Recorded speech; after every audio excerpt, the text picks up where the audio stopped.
Have you ever felt like you're doing everything you're supposed to for your anxiety? The breathing, the mindfulness, all of it, but that feeling of being on edge just will not quit? It's a really frustrating place to be. So let's get into it and explore some of the hidden reasons why anxiety can be so sticky. A lot of us are taught to see anxiety as this enemy we have to fight, a battle we have to win. But if you feel like you're just constantly in the trenches and not really getting anywhere, you're definitely not alone. It's just an exhausting way to live. But what if we've been looking at this whole thing the wrong way? Instead of trying to conquer anxiety, let's try to just understand it. Understand the systems that keep it running in the background, because that's where the real power to make a change actually is. Okay, first up, let's look at your body's built-in security system.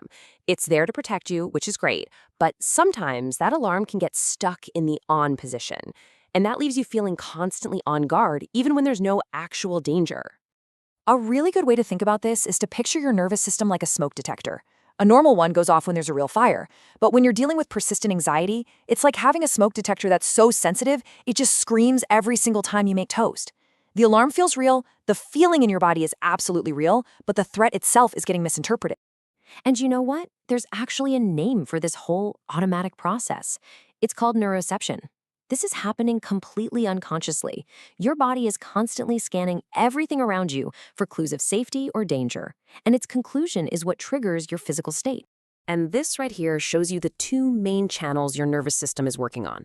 On one side, you've got the sympathetic system. That's your gas pedal. It's the whole fight or flight response that gets you all revved up. And on the other side, you have the parasympathetic system. That's your brake pedal.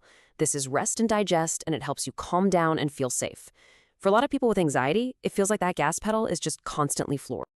And here is a huge piece of the puzzle in our modern world.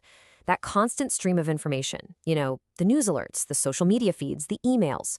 Your nervous system can actually interpret all of that as a low-grade, non-stop threat. To your body, there's not much difference between a stressful headline and a lion in the grass. The physical response is pretty much the same. It just knows the alarm got tripped. All right, so that's the body's alarm system. Now let's look at the next layer. Because when that alarm is always ringing, we naturally try to make it stop. But, and this is the tricky part, some of the very things we do for relief can end up making the whole anxiety cycle even stronger.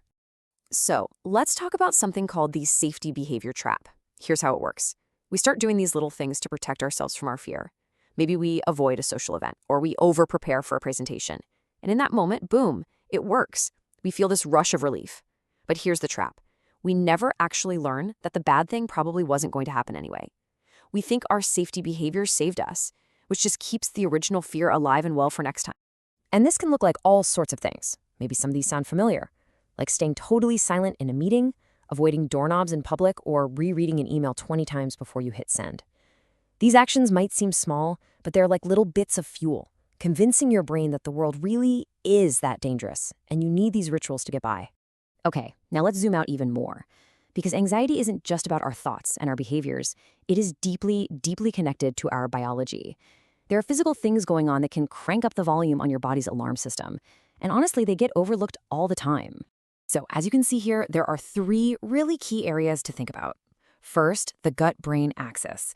It sounds complicated, but really, research is showing that what's going on with the bacteria in your gut can directly impact your mood. Second, nutrient deficiencies. If you're low on things like B vitamins, vitamin D, or magnesium, it can mess with the very chemistry that helps regulate how you feel. And third, other medical conditions, like thyroid problems, for instance, can have symptoms that feel exactly like anxiety. Okay, so we've got the overactive alarm, we've got the safety behaviors that backfire, and we have these biological drivers. Let's make all of this a little more real and look at how these cycles can actually show up in everyday life. So meet Alex.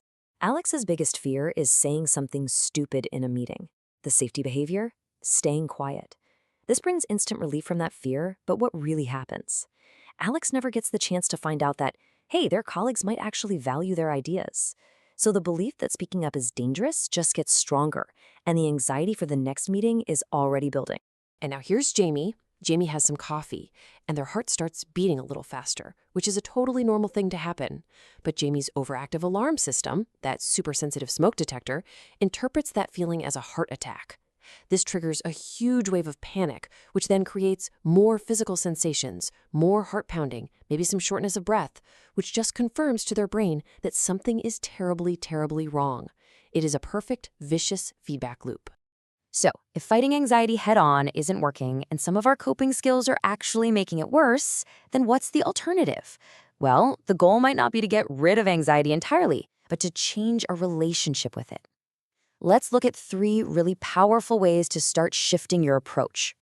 Instead of looking for one magic bullet, think of this as a layered strategy that tackles all the different systems we just talked about. We're going to look at our thoughts, our body, and our overall health. It's about working with the entire system, not just fighting the symptoms. First up are thoughts. Approaches like acceptance and commitment therapy, or ACT, suggest that instead of wrestling with our anxious thoughts, we can learn to just notice them. We can see them without getting all tangled up in them. The goal isn't to stop the thoughts, but to stop letting them be in charge of what you do. You create a little bit of space, and in that space, you can find your freedom. Second, we have to work directly with the body's alarm system. Remember that brake pedal, the parasympathetic system? Well, we can actually turn it on intentionally. Simple things like slow, deep breathing literally send a signal to your brain that says, hey, we're safe, you can power down now. It's about calming the body in order to calm the mind. And finally, we have to look at the whole picture of our physical health. Are you getting the right nutrients? Could something be off with your gut health? Is there an underlying medical condition that's mimicking anxiety? Working with a professional to look into these things can be an absolute game changer. And of course, as we wrap up, it is so important to remember that this is all for educational purposes. It's not a replacement for personalized advice from a doctor or a mental health professional who can really help you figure out your own specific situation. So I really want to leave you with this thought. Reaching out for help isn't about admitting defeat. It's actually the opposite.